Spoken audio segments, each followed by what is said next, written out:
What do you say we build a turtle deck?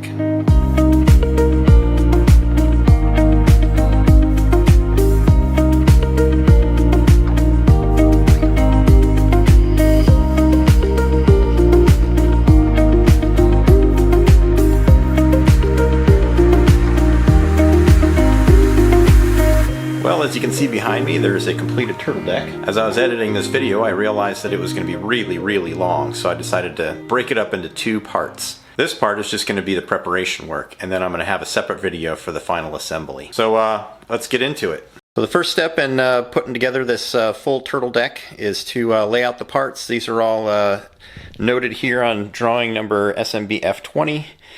So all of those parts are either on the table over there or clecoed to the airframe right now. The bend on this one over here is pretty good. The bend on this part was really steep. I'm not sure if that was done in the factory or by the previous owner of my kit, but it was probably a good 20 degrees overbent, and it still is. I haven't actually fixed that yet. It was strange how much of a difference between those two bends there are. Alright, so I flipped back a page here in the instructions. We're on SMB F19, which is one before the one we just pulled open to look at the list of parts. So thankfully Sonex has once again given us a general construction order list here, kind of given us a step-by-step on the order that this should be done. So today what we're going to work on is just this first assembly here. It says the assemble the SMB F1903 splice channel assembly, and that's what's up here. This is the F1903 splice channel. So this is a big channel that goes down all the way down the back of the airplane. If you're looking at it here, it's the part that's going right down along the top of this.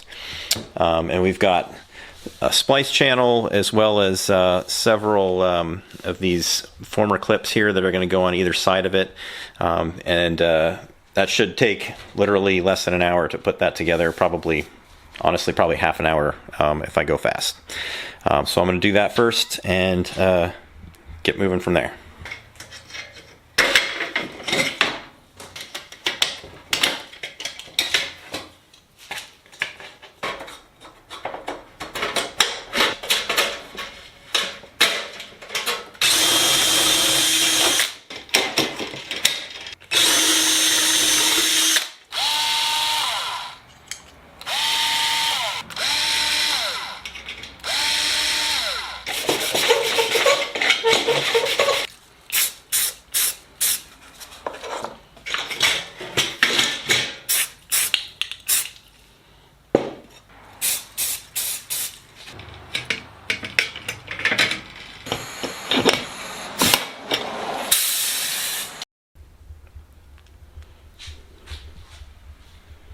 Alright, next step is to build the F1902 skin assembly, which is this right here. Basically it's the two turtle deck skins put together along with this channel assembly, the splice channel assembly that we just built.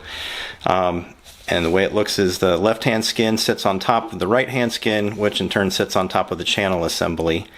And there's a good picture of that right here. So we've got the left-hand skin, the right-hand skin, and the channel assembly sits underneath that with the C opening, the channel here, pointing towards the left side. One thing we need to do before that, though, is to take a little notch out of the back here, which is described on this previous page here. So basically, I've already marked it out. I've already drilled an 1/8 inch hole here to give us a 1/16 of an inch radius. So I'm just going to go ahead and snip there to give us the little notch that goes in the end.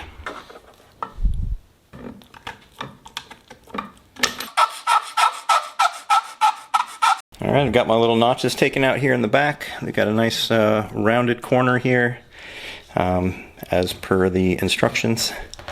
And time to just start putting this thing together now. To hold these two parts in place while I put the channel underneath, I'm going to go ahead and put a cleco into this first hole in each of these. The channel actually doesn't start until the second hole back. So just to hold everything in place, I'm going to put a cleco right in here. Alright, well it took some effort, but I was able to line up the skins along with the splice channel underneath. I don't know if you can see that or not with this lack of light down here. But it's all lined up the way it needs to be, starting with the second rivet in, all the way back to the second rivet on the other end. The splice channel also does not come out to the end here, so I've got one hole that's open. So the next thing I need to do is drill these out, deburr, and then reassemble the whole thing, and move on to the next step after that.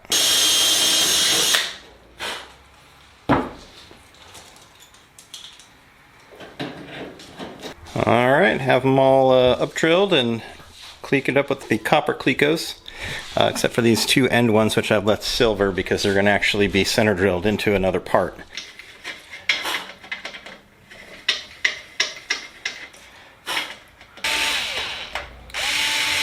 All deburred, painted, and ready for reassembly.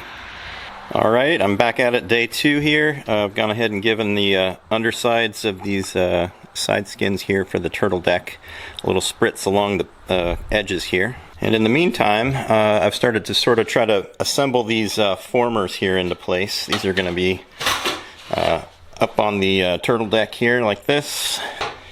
This one was okay when I got it. The bend that goes along here is proper. On this other one, the left side, I'm not sure if it came from the factory bent or if that was something that the previous owner of the kit bent, but this bend was way off. It was probably, I mean, it looks like it's probably 30 degrees. I've already fixed it to what it should be, but it was closer to probably, 50 degrees or something like that. Really tipped up really far back. So I ended up having to bend this back down a little bit. Now I took some care to make sure that I didn't see any stress cracks along the seam here or anything. Alright, so I've put one cleco in up here to hold this this bend in place.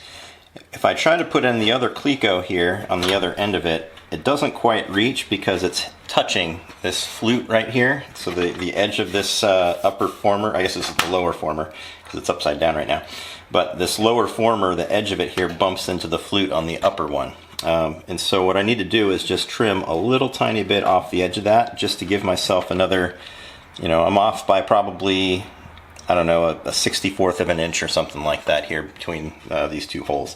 So I think if I just snip off, an 1/8 of an inch or so off of this edge here, it'll sit in there snugly and will have enough clearance to get past this flute. There we go, the hole's lined up and there's a little bit of clearance between the flute and the edge. So not that it's going to move a lot, but it could move a little bit once it's all buckled together. So I think that's good. It's starting to look a little bit like a Sonex.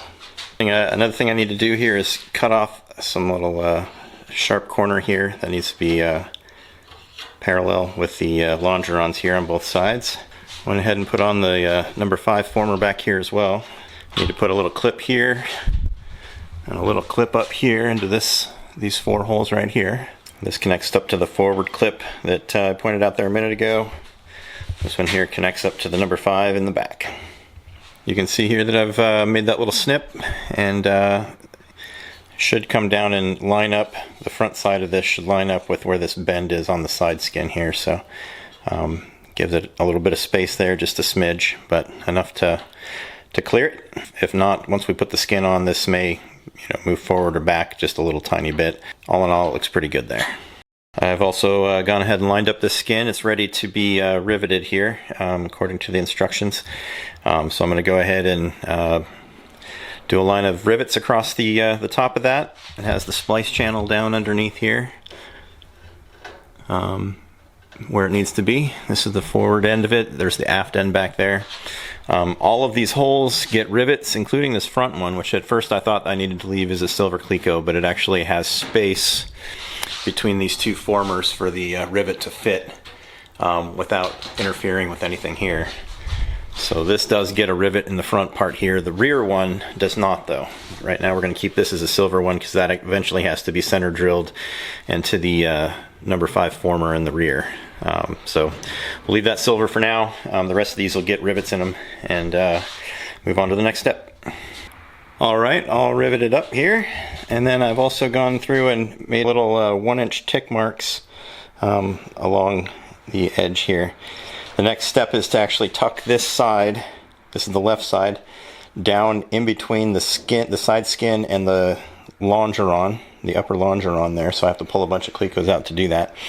And then line up with this 1 inch, because that's how tall the longeron is, and this bottom is supposed to line up directly with the bottom of that.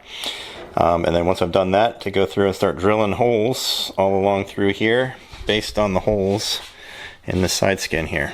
So basically that's going to slide down between the longeron and the side skin, and then the holes are already pre-drilled, so I just need to re-drill them again.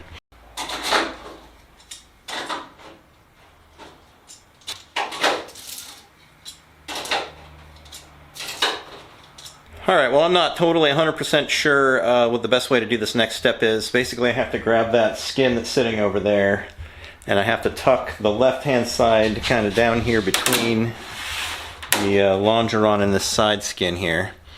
I'm going to go ahead and leave this number 5 former and the one up there in front in place to test this to see if it works. I'd like to have something to lay it on. The garage door opener is right here, sitting kind of right in the spot that it would need to kind of bend around to get to the other side. So I think I'm just going to leave that in place, the former, the kind of dome-shaped former there. I just want to have something to hold that in, like, so it takes some of the tension off of it since I'm here by myself doing this.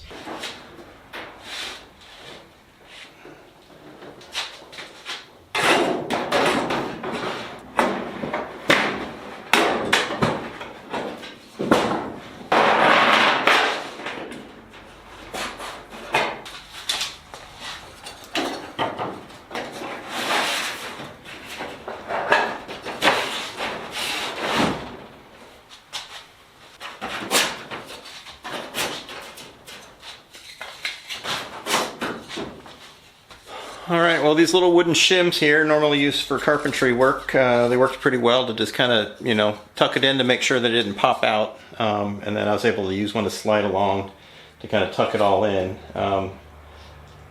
That's as good as I can do, I think. Alright, so I've gone ahead and lined up the front edge of this skin here.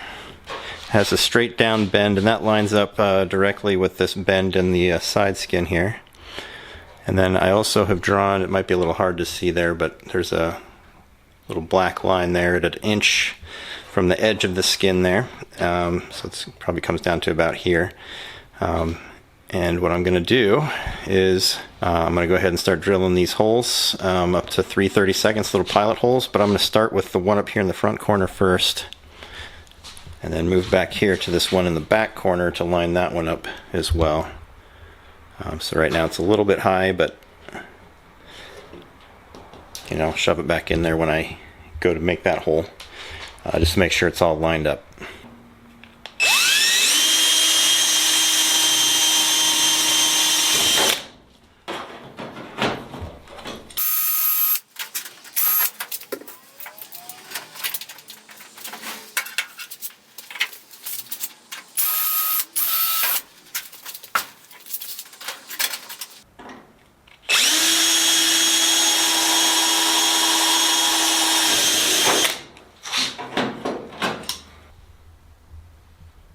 Alright, well, I was trying to put the other side in on this Turtledeck, and I started swearing a lot and decided it was time to go inside and get some lunch. So I went in, ate some lunch, came outside, and within about 5 minutes I got the other side tucked in. So it still needs to be drilled and all that, but everything seems to line up actually pretty well. I actually did put in these little clips in here that are attached to the splice that goes all the way up the backbone here. But even with that in place, you can see here that it pretty well lines up with those lines that I drew, about 1 inch out.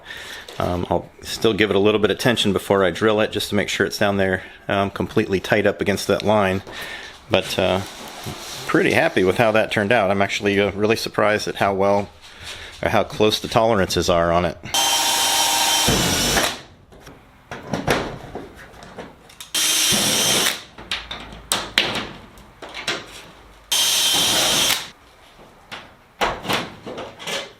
Alright, I'm going to go ahead and call it a day today. I went ahead and added these formers in here, former number 2. In order to get these formers in place, I went ahead and used a couple of these C-clamps. Smaller ones up at the top, and some bigger ones down at the bottom. The hardest part of this, in my opinion, was getting these flutes adjusted properly so that they lay up as flat as possible against the skin. Eventually, once we've got this all done, we have to drill out these holes here into this attachment clip, and that's what really solidifies it up against the splice here. There's also some holes back behind this cross member and the vertical channel that's here, so I'll have to drill that from the back side. Anyway, I'm going to stop for the night, and I'll be back at it tomorrow. Alright, well, I'm back here after a good night's sleep, ready to go to work again today. I've got one thing that crossed my mind that I want to try and fix. Let me show you what I came up with. Alright, so here's one of the rearmost formers that go inside of the Turtledeck skin. This guy will sit underneath the Turtledeck like this. It gets clamped down on the bottom, so down here, and at the top, up here, to that spine going across the top there. And then I have to line up this line that goes down the middle of the former here with the holes in the skin. That's one of the things I had a lot of difficulty with when I was putting these ones into place, and with this one I could actually reach my arm around the front here, kind of around here, and get in there and move it to where I needed it to get those lined up. But as I get farther back, obviously I don't have, 8-foot arms or whatever to be able to do that. So what I've come up with is a little way to potentially make that accessible once I have them clamped into place. Basically, I've taken some of this plastic tubing that I got for sort of a conduit for running my my electrical wires out to my flashing beacon lights and stuff on my wingtips. So I've put that through one of these holes here in the this rear former here, taped it into place so it doesn't move, and then I've put a piece of string into it that slides pretty easily back and forth. That's going to come around and wrap around one of these clecos here that's nice and solid into this nice thick piece of aluminum here on the longeron. It's going to come around all the way up to the front, where I have another one that's also taped into place here. And basically the string on the inside here is going to go up and attach to these formers. I'm thinking probably maybe using one of these clamps like this, so that this would kind of sit in here like this, and then the clamp would be tied somehow, maybe clamp the string into the clamp as well. And again, clamp it on the bottom, clamp it on the top, and then this clamp will just be holding the string so that I can use that string to pull one direction or another and line that the line on the top of the former there up with these holes. So we'll see how that goes in a minute.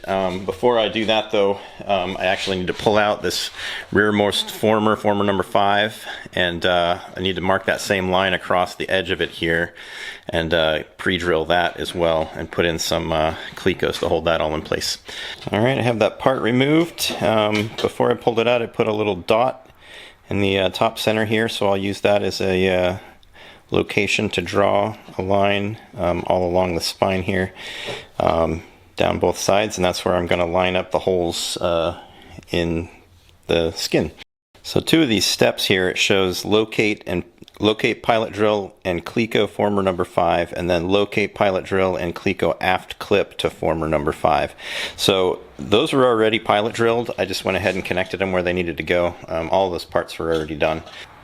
Alright, got the line drawn there. Go ahead and drill this up to 1/8 inch.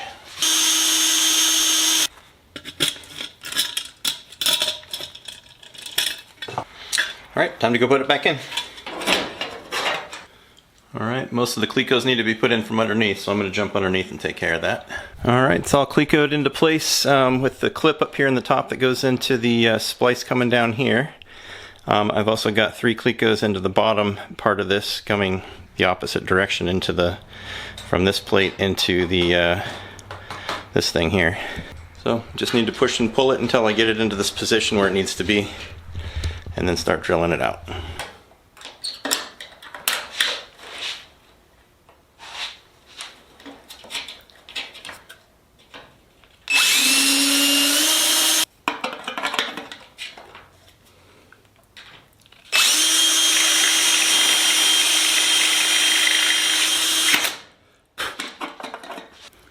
Alright, that worked pretty well. I'll just go ahead and do the other side now. Alright, well here we go. This was not easy to get in here, being the big guy that I am. I was able to push these flanges out just a little bit to be able to sort of mimic what the skin does. So it kind of tapers from the front of the aircraft back to the back. So I bent those flanges out just a little bit on both sides. And then I'm using these C-clamps here to hold things in place, one on bottom, one up here on top. Now theoretically, when I go out of here, the lines that I drew on the outside of these flanges here should be lined up with the holes, but that's probably not going to be the case, so we'll go take a look. So we know that it's at least partially in the right spot. And as we move down farther, you can see this line is, you may not be able to see it in the camera, but it's slightly that side of the hole, kind of right on the very edge. And my assumption is that the rest of these have moved that direction as well. So we're just going to have to end up putting our string through and pulling the part that direction to hold it in place while we drill it.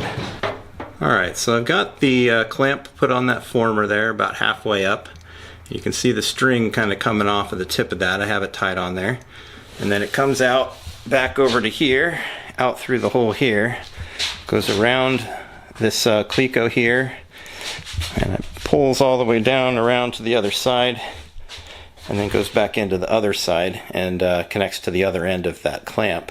That hole does not have a line showing, and if I grab this string down here and pull it this direction, it'll actually pull into place. So if I let go, it kind of pops out, but if I pull on it gently, it moves that line into the hole. Alright, they're all lined up here, and these holes up here at the very top are also lined up still. So good news, I'm happy with that. I'll keep drilling out these last two holes and then I'll go do the other side. Alright, there's the last set of clecos in place. This is the rearmost former here. Tell you what, this is a pain to get into. I'm in a spot that's probably you know, 1.5 feet wide by, I don't know, 2 feet long or something like that, and it is tight. But I got, like I said, all those clecos into place. They're all pilot drilled, so it'll be easier to come in from the other side with the number 30 drill bit and you know, center drill those up to rivet size. So I'm going to go ahead and move on to the next part of this project. Alright, so the next thing I worked on is to mark the holes that are going to be drilled here for this lower former. This bit right here goes underneath the longeron. This is where the longeron bumps out, and this goes up around sort of the bottom portion of the turtle deck here.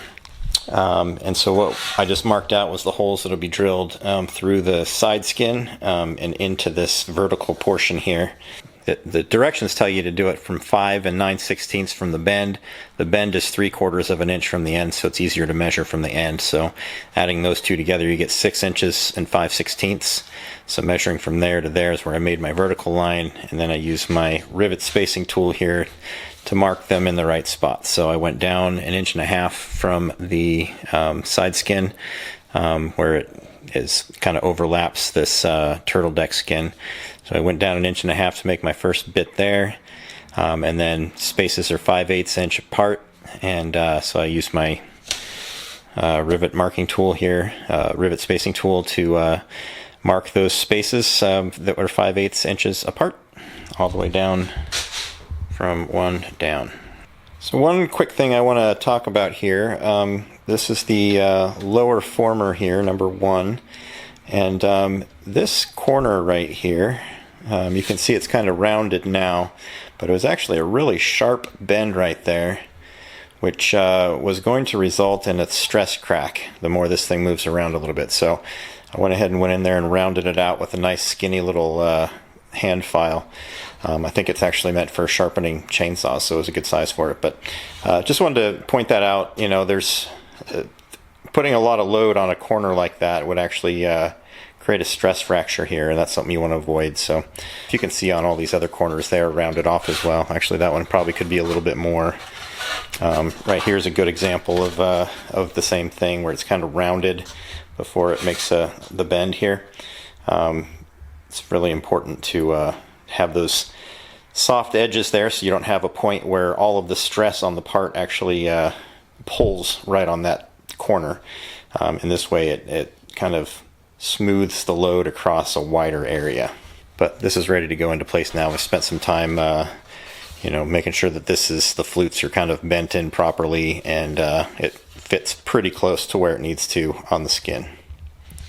I've gone ahead and marked up the other side here for where my rivet holes need to go. And what I found works really well, on the other side I actually used my adjustable square. I actually pulled the ruler part of it out of it, and it works pretty well for from here down. I can line the square up kind of with this top part here to make sure it's even, and then, you know, put my first line right from there, and so on down.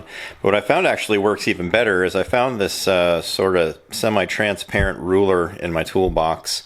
The end of it went a little bit past where you would want to mark things, so I used a pair of tin snips and a file to make it square, number one, and number two also to stop it right at the very edge of like the 0 point, the origin of the ruler here. And then what I found works really well, especially around this bent edge. It's a plastic ruler, so it bends really nicely, and made it really easy to just line up a line below, being able to see through it, and then you know, put it where it needs to go to draw the line at the top. I did that on both sides, and those holes turned out just perfect. I think this side's going to turn out better than the other side, because with the stiff metal one, I was actually having to kind of tip it, so as I would draw the line, this vertical line here, I'd have to tip the ruler to keep it going and kind of just eyeball it. With this one, I can just kind of hold it up and then bend it around, and it makes a nice straight edge. All right, it has taken some effort to get this thing into place. One thing I want to make sure is important to point out here is that eventually there's going to be a little strap that goes from here across to here and then up to here to kind of tie all of this part together. Before I drill these holes down the side here, I want to make sure that these parts are all snugged up together here, so that there's no drooping. Eventually there's going to be 3 bolts to hold that strap into place right here, and then it will suck all of these parts together. So I've put a little clamp back here in the back to try and kind of hold all of that, all the way from this cross beam here, from the bottom of that all the way up to the longeron here, to clamp it down and kind of suck everything into place prior to drilling these holes down here. I've already drilled them according to the marks without this part in place. And now that I've got those drilled and everything's in place, I'm now going to start drilling just these bottom 6 ones here that I marked off.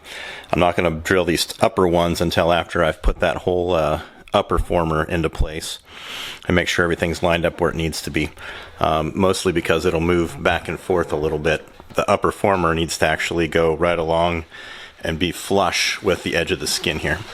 So I have these holes drilled and everything's clecoed into place. I've gone ahead and clecoed in this upper former as well. Just to make a comparison between the two, you'll see these little pieces of tape that I've got all along here. On this other side, on the left side, which is actually the right side of the aircraft, I put on and took off this upper former several times and had to sort of bend the flutes a little bit to get this to kind of line up as closely as I can get. And it actually turned out, I think, really well. I've got this attached all the way up across the top over here, including the clip that goes up into this splice here going down the back.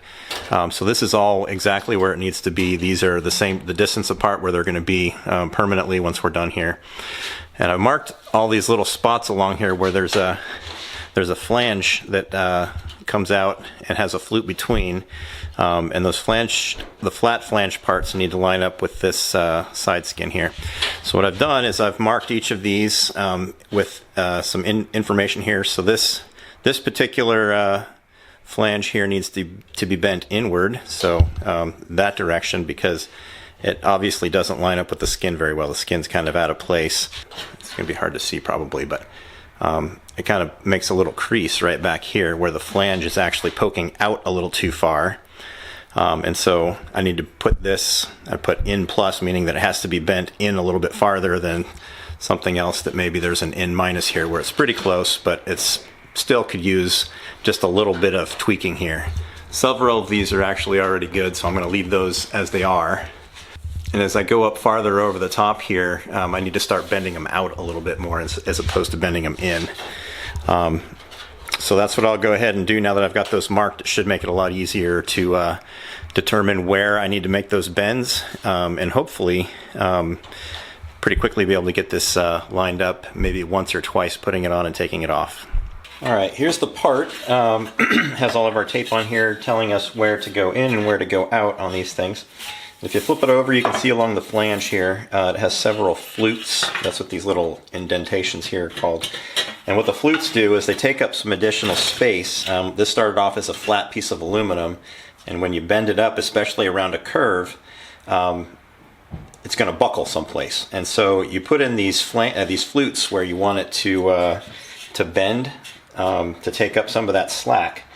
Now, in order to, for example, if we wanted to bend this one in, we're going to have to increase the fluting a little bit here to be able to pull that on both sides of this. If we increase the fluting a little bit, it'll actually pull this part down into the hole a little bit.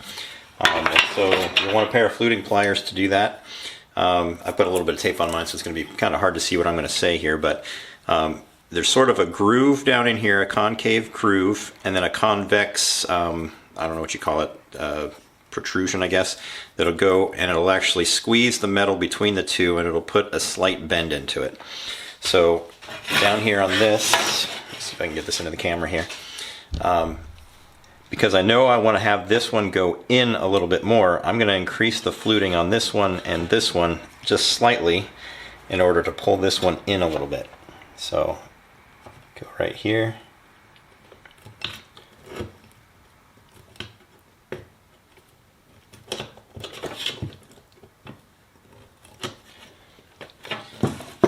So that has pulled this in just marginally. So if you can look at it from this angle here, you can see where this is the one we're trying to pull in, and the very next one actually protrudes out a little bit farther than that one does now.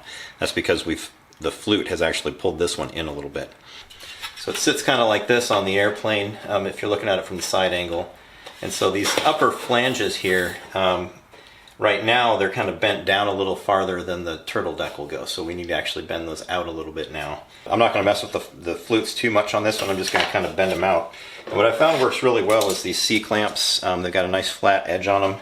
If you can get in here and kind of crimp onto them tightly, and then sort of just make sure it's flat, and then sort of ease it out just a little bit.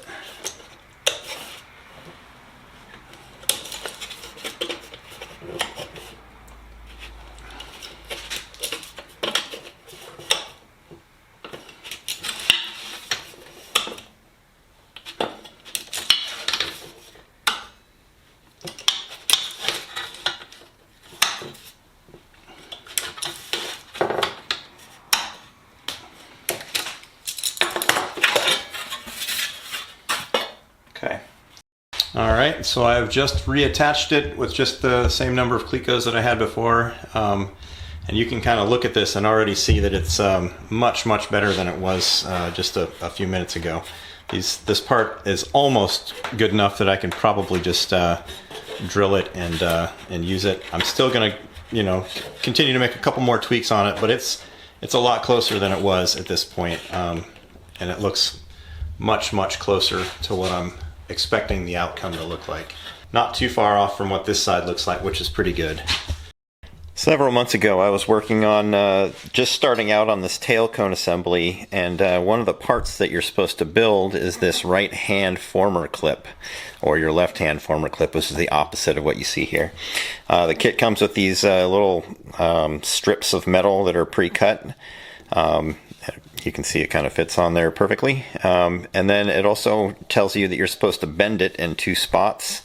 And it should end up looking like this when you're done. But when I was building this, I didn't realize how far ahead I was going to have to go before I actually was going to use this. And I was a little nervous about how to bend this in the right spots. And so I actually ended up at the time, so this is back in June now, 3D modeling a little fixture to bend this kind of perfectly. So it's got a little slot here in the bottom, and you'd basically just take this little piece of metal here and fit it inside. A little hard to do with one hand. I'm trying to hold the camera here at the same time, but so basically it fits down inside here, and there's some holes where you'd put in some clecos here to hold it where it needs to go. There, so the holes would go right through there. You put your clecos down inside of that, probably down on a table or something like that. And then there's 2 pins that you would put into place. In this case I had a sort of a clevis pin here. It's a 1/4 inch, but also you could technically just use, you know, one of the AN4 bolts from your kit, which I'm just putting here to kind of just demonstrate that. These 2 cleco holes here are meant to hold it in exactly the right spot, so it doesn't slide around at all.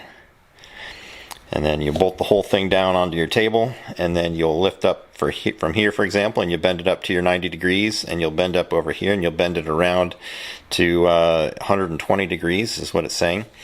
It says to use a 1/8 inch radius here, so that's why I'm using a 1/4 inch pin or bolt, whichever one you decide to use.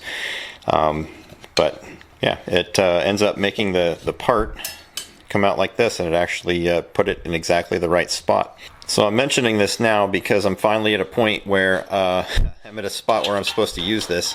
This little clip here, it gets attached through, there's 4 holes down inside of here. These are going to be up drilled to 3/16. I can't remember. Anyway, I think it's an AN3 screw bolt that goes inside of there.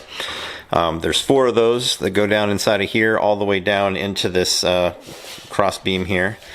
And then there's holes back here in the back through which you'll put rivets. So we'll drill it around from behind here into that. And then there's also 4 rivet holes here in the front to hold this lower former into it. So basically this clip here is kind of what attaches all of these 3 parts together. So basically if everything lines up properly and you have it screwed in and riveted in place, your lower former here lines up flush with your Turtledeck skin. So I'm printing off my second one of these fixtures right now. It's about a 5-hour print because of how thick. I decided to make the walls and everything pretty thick on it to keep it pretty sturdy. So it'll be done in a couple hours from now, and I'll be able to bend up this the second one here. I actually purchased 2 additional of these just in case I screwed it up. They're a couple bucks, and I was already ordering something else from Sonex at the same time, so I just went ahead and threw that into the order as well. Just in case this fixture was measured wrong or whatever, it's good to have a couple extras on hand, knowing that I was probably going to screw it up. But surprisingly, it fit pretty well, so it might not even need to do that. Alright, well I'm up here on this ladder, and I've stared at this long enough. It's time to drill some holes here. Everything lines up, I think, well enough that I can at least put some pilot holes in place and put some clecos in there and see how this goes.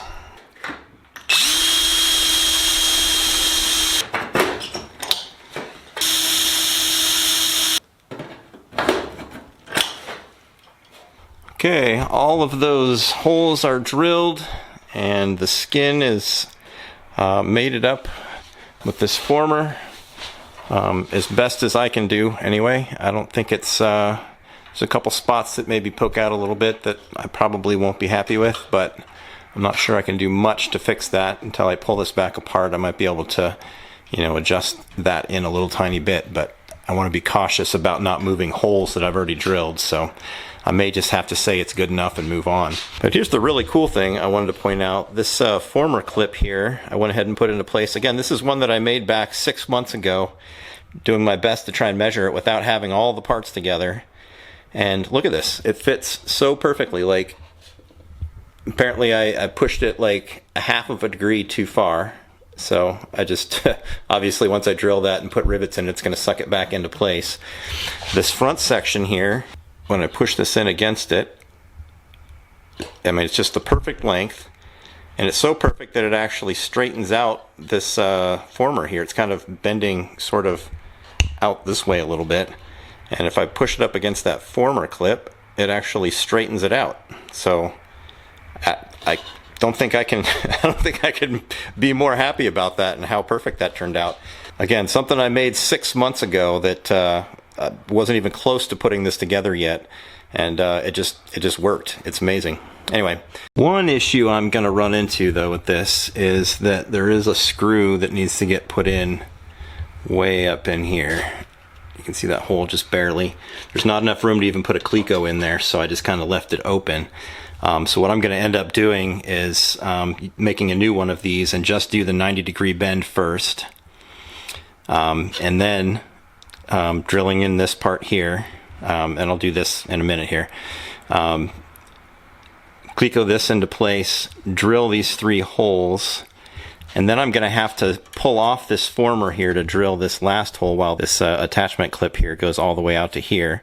I'll drill that hole down into the upper spar here and everything, and then I'll pull it back out and I'll have to bend it at that point. So it makes me a little bit nervous. Hopefully it comes out exactly right again, but we'll see what happens here.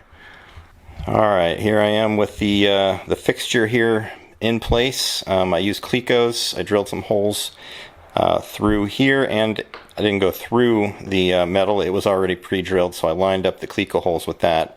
Drilled down into the table to place my clecos down into the table, and then I also added these 4 screws right here. I put holes where the bends are going to go to kind of hold everything stiff where it needs to be. And then the next thing I'll do is lift this guy up. Now if I grab it here on the end and pull, it'll actually kind of bow the metal here, so I want to get down beneath it as close as I can and lift it from down below. Just because, you know, you put enough pressure on this up here, because you have more leverage up here, you're more likely to bend it on the way down. It'll still bend here as well, but my experience is that it's also put a little bit of stress up here and will bend it somewhat. So it's best to get underneath there, put it up as tight as you can, but keep where you're pushing from as low as you can. So it's been about 6 months. I don't remember how I did it before. I believe that, I don't know, I got underneath it maybe with a screwdriver or something and pushed it with that, something flat. So we'll figure it out and try again.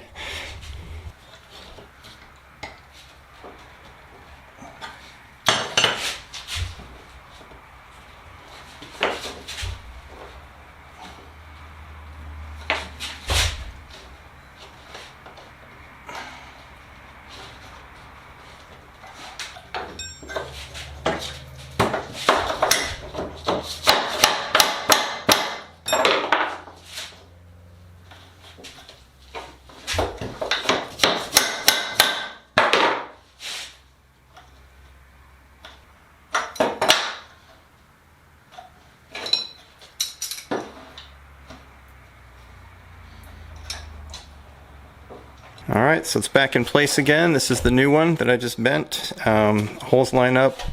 It lines up against the rear here again.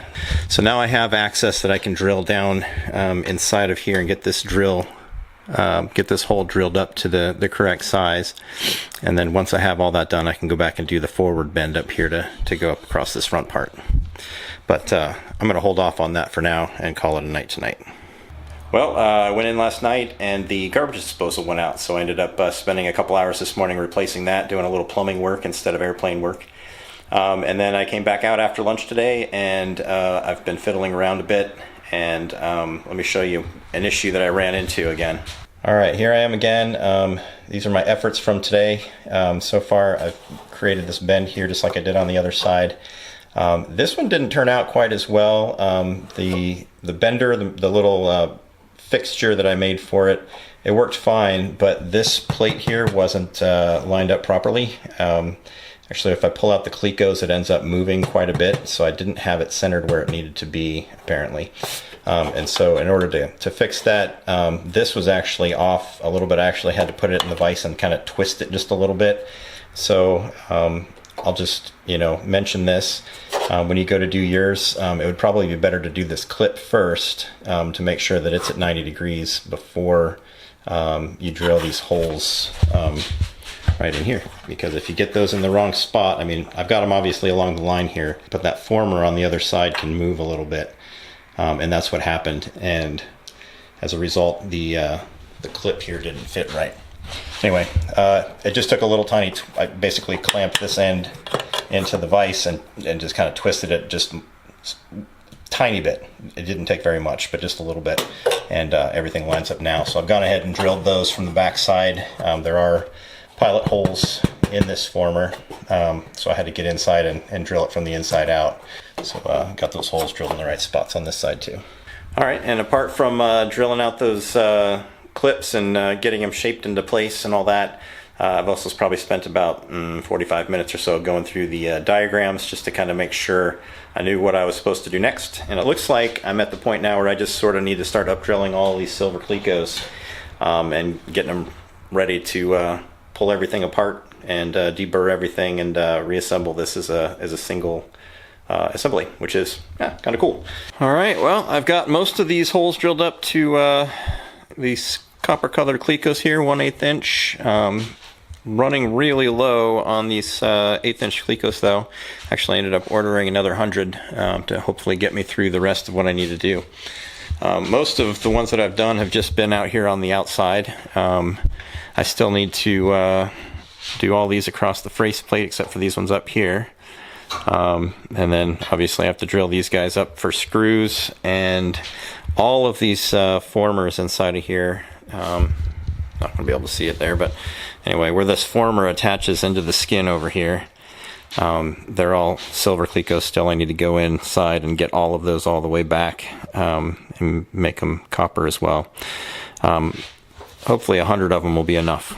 I hope to not have to buy any more. I'm sick of buying clecos. So anyway, I'm going to go ahead and pause this for now and take the evening off and get back to work on it tomorrow. The clecos should be here at some point tomorrow.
Alright, I think that about does it for the up drilling. I've gotten all of these down here for the flap actuator, and across the front here there was 6 or 8 of them that weren't quite done yet on both sides.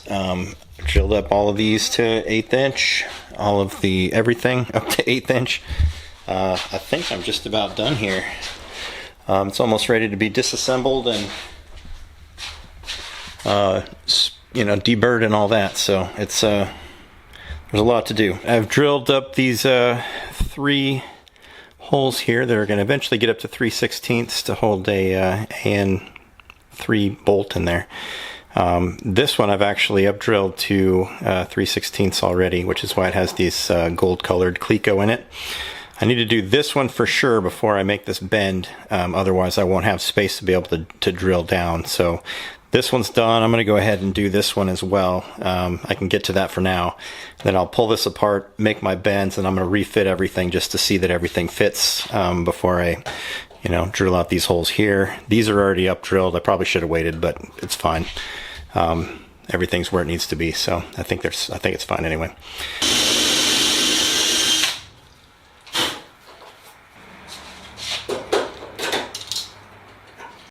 Alright, there we go. That's what it looks like out of the airplane again. I already up drilled those holes across the back. I up drilled all of these holes here, and this one up to 3/16. These ones I just went up to 1/8 inch. And in retrospect, that was a mistake. I should have left these at 3/32. And the reason why is the bender template thing here, the fixture, it has 3/32 holes drilled into this. It's a one-use part, so I guess I'll just go ahead and drill that up to 1/8 inch and then use the bigger Clecos to hold everything in place. Maybe that's better anyway. I don't know. So anyway, I'll do that.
Well, let's go see if it fits.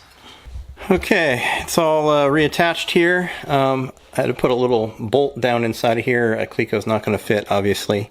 And as a matter of fact, I had to bend this up just a tiny little bit, maybe 1 or 2 degrees, in order to get the screw to go down into it. Just to get past this bend here. And then bent it right back. But you can see that it's pretty darn close. I mean, it's supposed to be kind of flush with this side skin here. It looks like maybe I can push it in just maybe a little tiny bit. I'm going to go ahead and put the skin into place now. The upper former, it kind of covers up just this little bit here, and then this upper portion here. And let's see how it looks.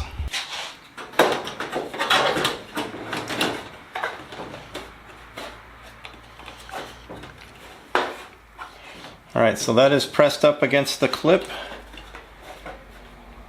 and that is, wow, that's pretty incredible. Works really well. Let me put the Clecos in and see if everything lines up still, and then I can actually drill this out.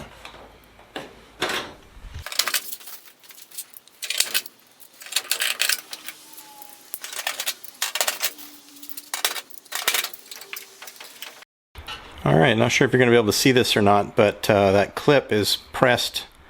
I mean, these holes are right up against it. I'm literally pushing on the clip right now. And it just, I mean, it lines everything up just really nicely. Very happy with that. So I'm just going to go ahead and do the other side as well. And call it a day today.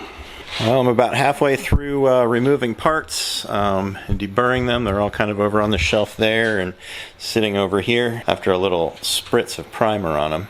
I just need to remove these sort of upper channels here and deburr these holes that are in them, both front and back on both the vertical channel here as well as the cross members. Another thing that needs to come off is these upper longerons here. They have been drilled up to their full size here.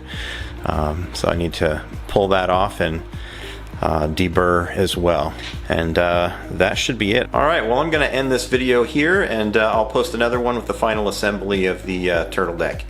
If you haven't subscribed already, consider doing so, and we'll see you on the next video.